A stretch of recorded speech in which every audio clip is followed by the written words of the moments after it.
Another VR game by ID Software? Hell yeah. I was hoping it was going to be another first-person shooter, but this time they went the mech route.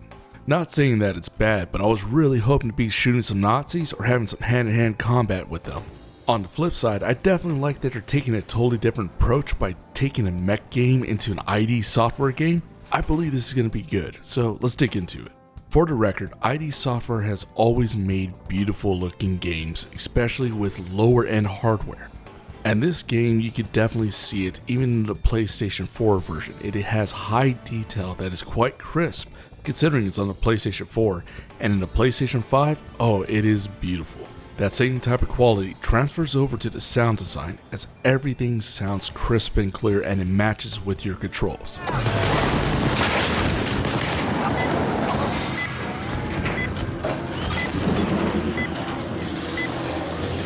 In meaning that it is supposed to be a little bit clunky since you are in a mech and you are moving left to right, but you do have smooth turning as well as smooth controls, and that is what really pops in this gameplay.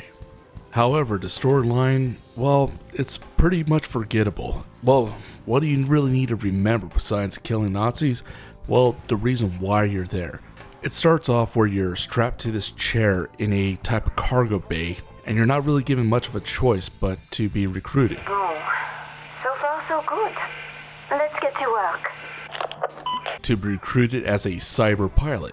I'm not really given much of a choice here, and they really don't give you much of a background story of what your character is, but later on you figure out what you are exactly. Can't tell if I'm coming through clearly or not.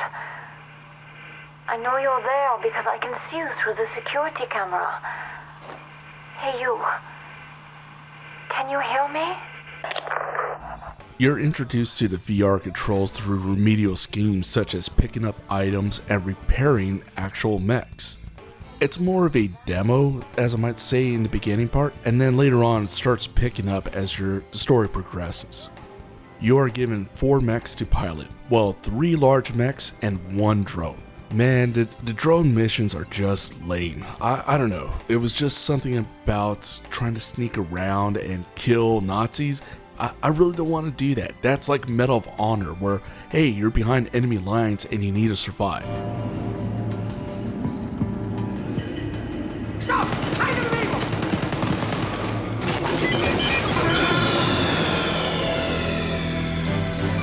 Snake, are you okay? Snake?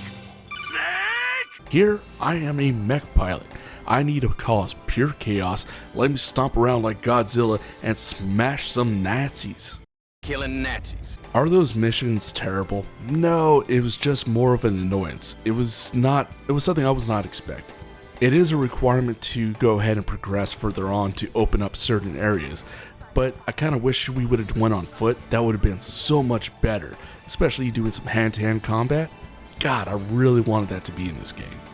Another major issue with this title is it's pretty short. I think it only took me about 3 hours to finish. It wasn't really that long, and including the storyline being mediocre at best, I was kind of glad that it ended a little bit early.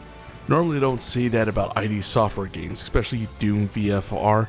Man, that game, you could go on for hours. This one, it doesn't have that much replayability in my opinion.